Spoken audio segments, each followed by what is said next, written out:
ગાયત્રીની પંચકોશી સાધના અને ઉપલબ્ધિઓ. સંપાદક બ્રહ્મવચસ. ઓડિયો 29.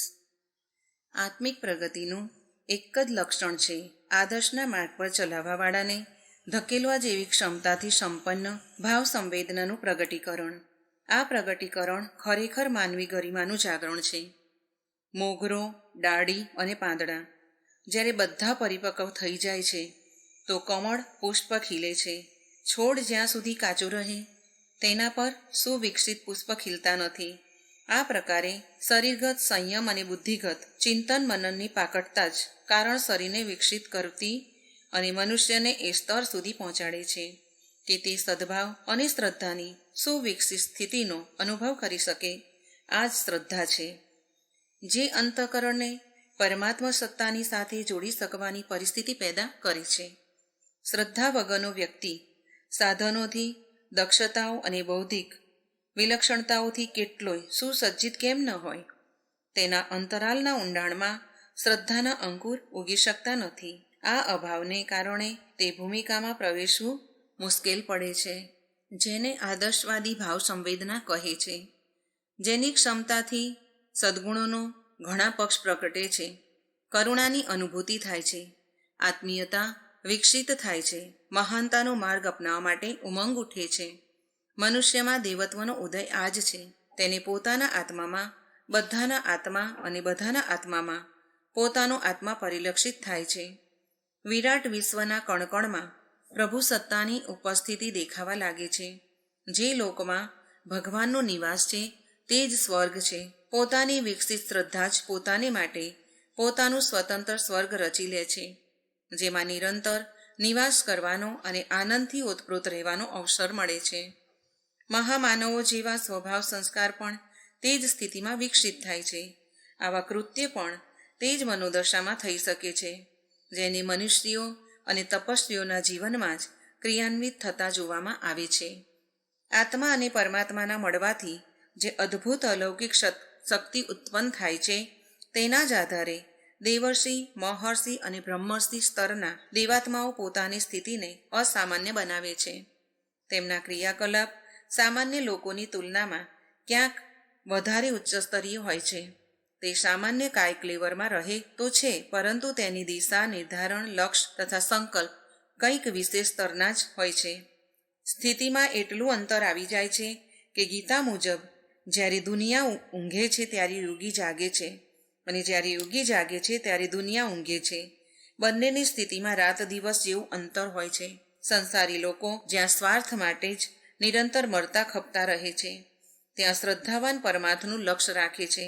તેના માટે પોતાની અંતઃસ્થિતિને કસાય કલ્મશોથી વિરત કરવામાં લાગ્યા રહે છે. સાંસારિક લોકોનું લક્ષ્ય જ્યાં સંકીર્ણ સ્વાર્થપરતાની પૂર્તિનું હોય છે, ત્યાં જ અધ્યાત્મવાદી પરમાર્થ સંચય સિવાય બીજું કંઈ વિચારતો જ નથી.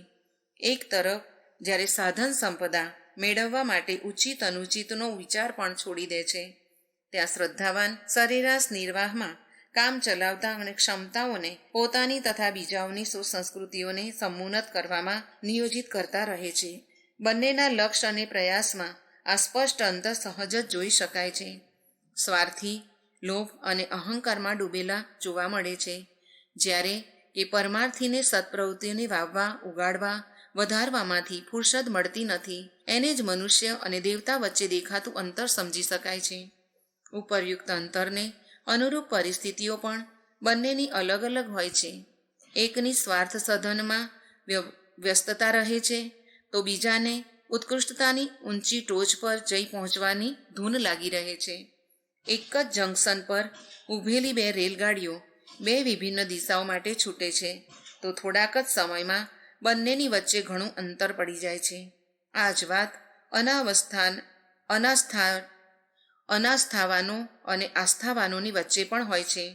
એક નર પશુની જેમ ક્ષુદ્ર સ્વાર્થની પૂર્તિમાં ઘાણીના બળદની જેમ જોડાઈ રહે છે, અને બદલામાં અશાંતિ, ઈર્ષા, દુર્વ્યસન, ભય, આંતક તથા અપમાનમાં ડૂબેલા રહીને પોતાની મનસ્થિતિ અને પરિસ્થિતિને ઉદ્વિગ્નતાની આગમાં સળગાવતો રહે છે.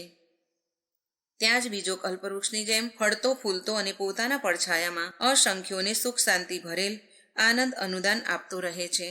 આ અંતર શ્રદ્ધાના ભાવ અને સ્થાયી અભાવ ઉપર જ નિર્ભર રહે છે. ગીતા મુજબ સદજ્ઞાન માત્ર શ્રદ્ધાના માધ્યમથી જ મળે છે.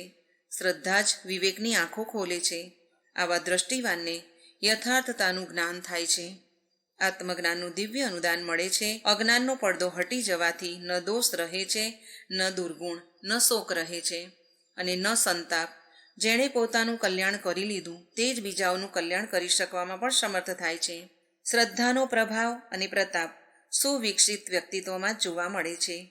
અહીં પ્રતિભાના રૂપમાં, ત્યાં ગરિમાના રૂપમાં પ્રગટ થાય છે.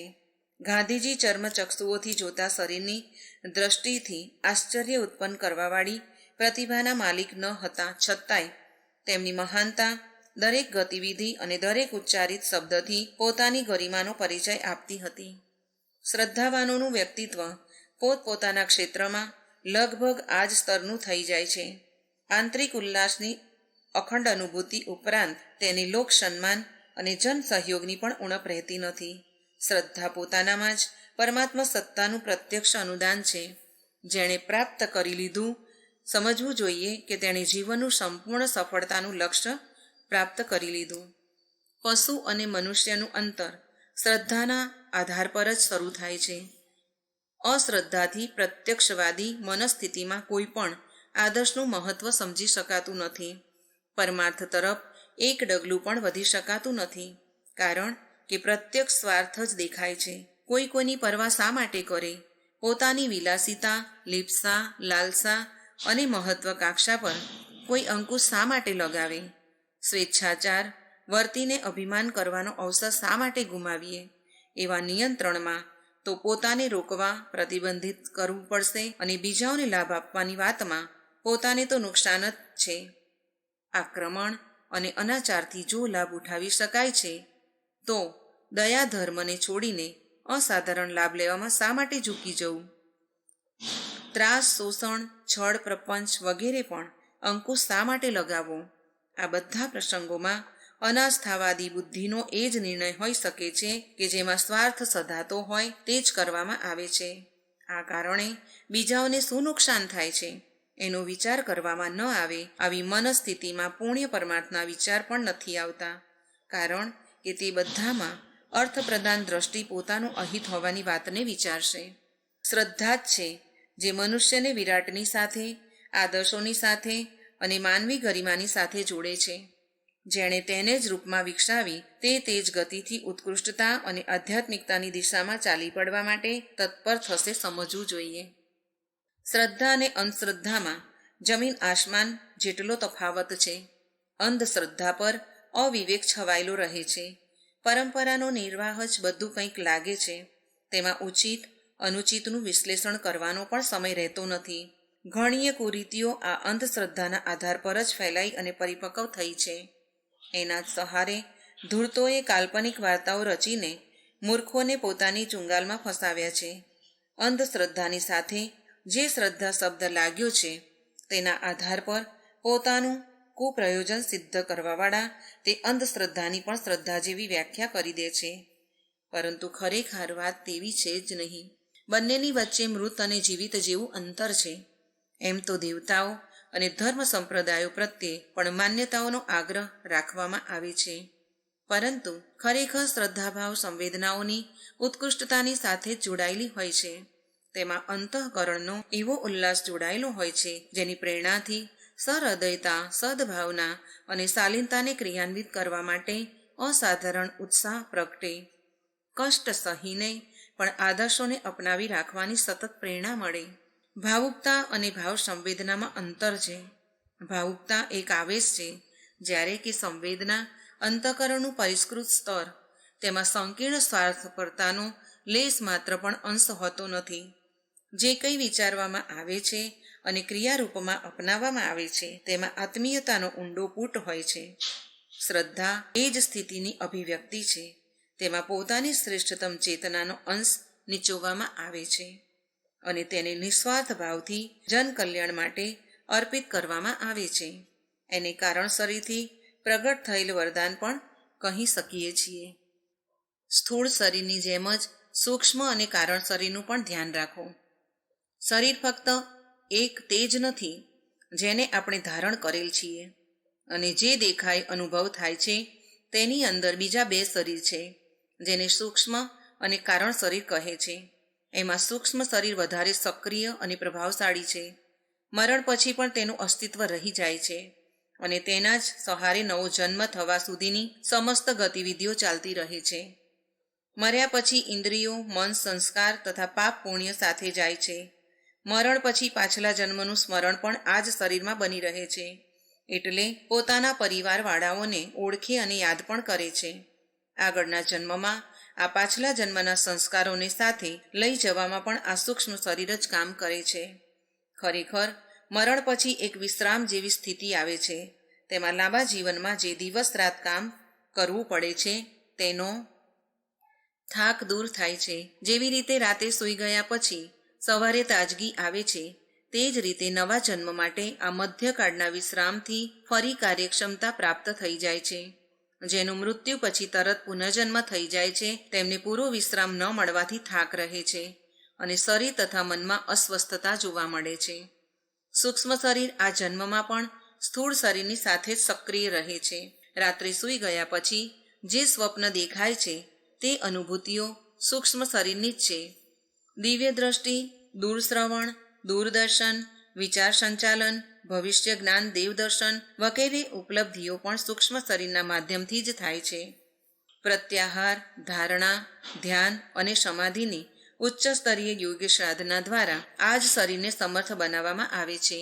રિદ્ધિઓ અને સિદ્ધિઓનો સ્ત્રોત આ સૂક્ષ્મ શરીરને માનવામાં આવે છે.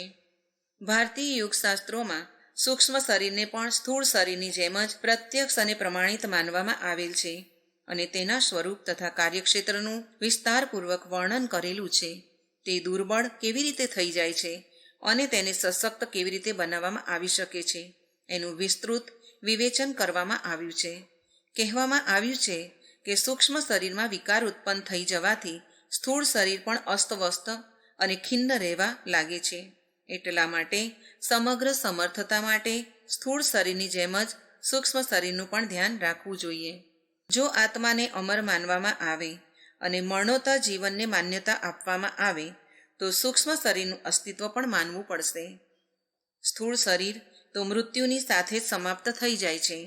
નવું શરીર તરત જ મળતું નથી, તેમાં વાર લાગી જાય છે. આ મરણ અને જન્મના વચ્ચેની અવધિમાં પ્રાણીને સૂક્ષ્મ શરીરનો સહારો લઈને જ રહેવું પડે છે. શરીર ધારણ કર્યા પછી પણ તેની અંતર્ગત સૂક્ષ્મ શરીર અને કારણ શરીરનું અસ્તિત્વ બની રહે છે.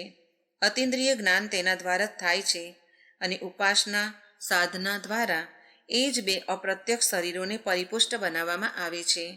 આ અંતઃ શરીર જો બળવાન હોય તો બાહ્ય શરીરમાં તેજ, શૌર્ય, પ્રકાશ, બળ અને જ્ઞાનની આભા સહજ જ પ્રસ્ફુટિત દેખાય છે. ઉત્સાહ અને ઉલ્લાસ પણ સૂક્ષ્મ શરીરની નિરોગીતાની જ પરિણામ છે. સ્વર્ગ અને નરકનું જેવું કે વર્ણન છે, ઉપભોગ સૂક્ષ્મ શરીર દ્વારા જ સંભવ છે. પાછલા જન્મના જ્ઞાન, સંસ્કાર, ગુણ, રુચિ વગેરે આગલા જન્મમાં ઉપલબ્ધ થવાનો આધાર પણ આ સૂક્ષ્મ શરીર જ છે. ભૂત પ્રેતોનું અસ્તિત્વ આ જ પરોક્ષ શરીર પર નિર્ભર છે, અને દિવ્ય અનુભૂતિઓ, યોગની સિદ્ધિઓ, સ્વપ્નો પર પરિલક્ષિત સચ્ચાઈઓ વગેરે પ્રક્રિયાઓ સૂક્ષ્મ શરીરથી જ સંભવ બની શકે છે. જો સ્થૂળ શરીર માત્રનું અસ્તિત્વ માનવામાં આવે તો પછી નાસ્તિકોનું તે જ મત પ્રતિપાદિત થશે, જેમાં કહેવામાં આવ્યું છે કે મૃત્યુ પછી ક્યાંય પાછા આવવાનું છે, જ્યાં સુધી જીવવું છે સુખેથી જીવો અને દેવું કરીને દારૂ પીવો. ઇતિહાસ પુરાણોમાં સૂક્ષ્મ શરીરનું અસ્તિત્વ સિદ્ધ કરવાવાળી અનેક ઘટનાઓનું વર્ણન મળે છે. ભગવાન શંકરાચાર્યે રાજા અમૃકના મૃત શરીરમાં પોતાનું સૂક્ષ્મ શરીર પ્રવેશ કરાવીને ગૃહસ્થ જીવન સંબંધી જ્ઞાન પ્રાપ્ત કર્યું હતું. રામકૃષ્ણ પરમહંસે મહાપ્રયાણ પછી પણ વિવેકાનંદને ઘણીવાર દર્શન તથા સલાહ સૂચન આપેલ હતા. પુરાણોમાં તો ડગલે પગલે એવા કથાનકોનો ઉલ્લેખ છે.